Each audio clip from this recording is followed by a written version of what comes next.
What a lovely way to start the day, surrounded by gorgeous colour in a beautiful English garden. I'm delighted to have you join me today, and hopefully I'll be able to give you some tips and hints, the best way to work with pastels and get the most out of garden paintings.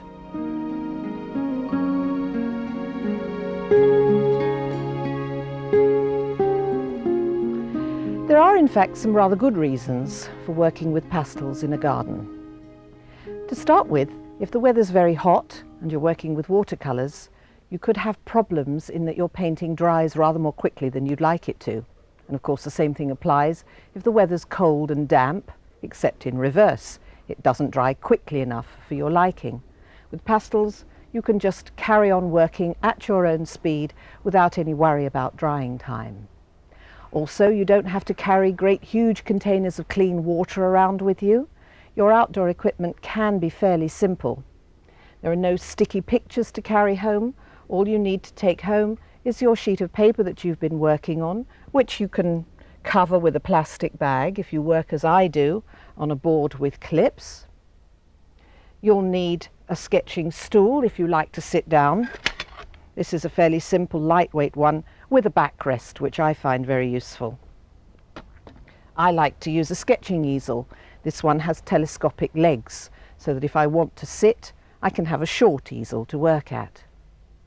I also like to carry with me wet tissues to clean my hands before I go back indoors or home from a friend's garden. And I take with me always my pastels and a sketchbook. I use my sketchbook for little thumbnail sketches and occasionally colour notes or more detailed bits and bobs. An alternative to a large drawing board like this is a spiral-bound book, such as this one. Now this one is particularly useful in that between each sheet of pastel paper there is a tissue interleaf which keeps your drawing or painting safe and sound, and you can carry it home quite happily without fear of smudging. I take my pastels with me in a carrying box like this, which has a handle, sufficiently deep compartments for plenty of pastels, and one at the side in which I keep a viewfinder, a mirror, and any pencils I might need. When you're working in a garden, the main colour that you're going to be dealing with is green, and you will need a good selection of both warm and cool greens, and ideally those which are nice and natural looking. These 5 colours are rather unnatural looking, and if you use lots of these sorts of colours in your picture, it will be quite bright and garish and won't have the lovely softness that you usually find in natural greenery. Obviously, as well as your greens, you're going to need colours for drifts of flowers, as well as neutral shades like these, which range from light to dark, with medium tones in between, in quite soft colours. You're also going to need brilliant colours like these for accents and areas of bright colour in the flowers. A good rule of thumb is to keep your colour scheme quite simple in a garden, perhaps pink with lots of greens or red with your greens. If you use all your colours all at once, your painting will be quite difficult to look at. When we look at a garden scene, although we can notice individual flowers and trees and shrubs and so on, in fact our eye generalises what's there and we simplify.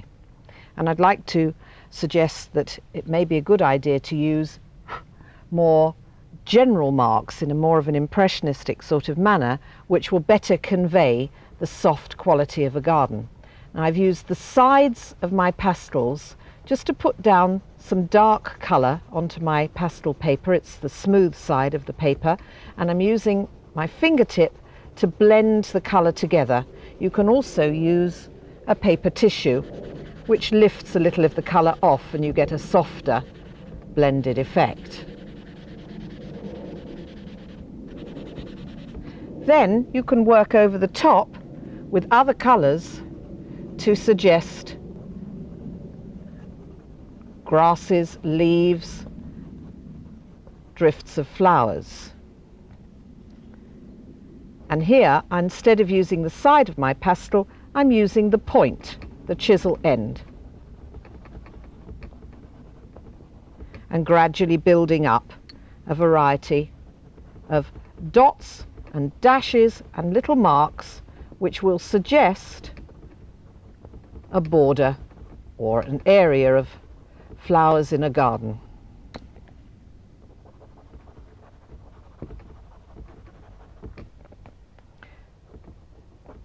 Brighter colours can be introduced for accents as you go along. It's a good idea always to start with dark colours and add your lighter colours last. You will find as you practice that you'll develop your own ideas about the kinds of marks that you want to use to give the feeling of texture in a garden. One of the important things to realise when you're working out of doors is that the colour of the light and the direction of the light is going to be a very, very important thing to think about. Leaves, by and large, are green. However, as well as being various different kinds of green, they also can be modified by what's happening with the light. So if we've got a beautifully sunlit day, leaves which are picking up sunshine will be warm yellowy green. This could become quite important in your painting if you were dealing with a shrub that was quite close to you. The part of the leaf that's in shadow will be a much cooler, bluer green. Let's try something that's a little bit darker. Give the impression of the underneath leaf being very much in shadow here, and this one down here. Where the part of the leaf that is facing the sky, sort of tipping up to the sky perhaps, but is not in sunlight, will also be a cool light green.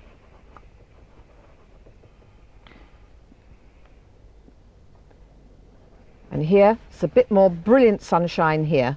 I'm making this up. It's always better to work from your subject rather than make things up, but I hope I'm making the point.